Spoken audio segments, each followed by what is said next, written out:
আগামী ত্রয়োদশ জাতীয় সংসদ নির্বাচনে বাংলাদেশ আনসার ও গ্রাম প্রতিরক্ষা বাহিনীর সদস্যরা সবচেয়ে বেশি নিয়োজিত থাকবে বলে জানিয়েছেন স্বরাষ্ট্র উপদেষ্টা অবসরপ্রাপ্ত লেফটেন্যান্ট জেনারেল মোহাম্মদ জাহাঙ্গীর আলম চৌধুরী।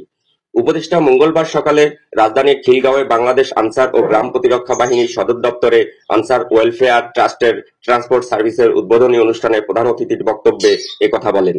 উপদেষ্টা বলেন, নির্বাচনে আনসারদের অবদান সবচেয়ে বেশি। প্রতিটি ভোট কেন্দ্রে মোট 13 জন আনসার সদস্য নিয়োজিত থাকবে। এই 13 জনের মধ্যে 3 জন থাকবে অস্ত্রসহ, আর বাকি 13 জন থাকবে অস্ত্র ছাড়া।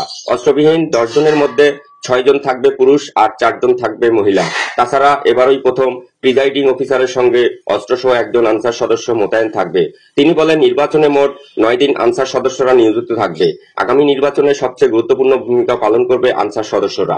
লেফটেন্যান্ট জেনারেল মোহাম্মদ জাহাঙ্গীর আলম চৌধুরী বলেন, বাংলাদেশ আনসার ও বিডিপি বাহিনী দেশের নিরাপত্তা, শান্তি শৃঙ্খলা রক্ষা এবং জাতীয় উন্নয়নের প্রতিটি পর্বে অত্যন্ত গুরুত্বপূর্ণ ভূমিকা পালন করে আসছে। নিজেদের জীবন ও স্বার্থের পরোয়া না করে তারা নিষ্ঠা, দায়িত্ববোধ ও দেশপ্রেমের সাথে জাতির সেবায় নিয়োজিত থাকবেন। তাই বাহিনীর প্রতিটি সদস্যদের কর্মজীবনের মানোন্নয়ন ও কল্যাণ নিশ্চিত করা আমাদের সকলের নৈতিক দায়িত্ব এবং রাষ্ট্রীয় অঙ্গীকারের অংশ।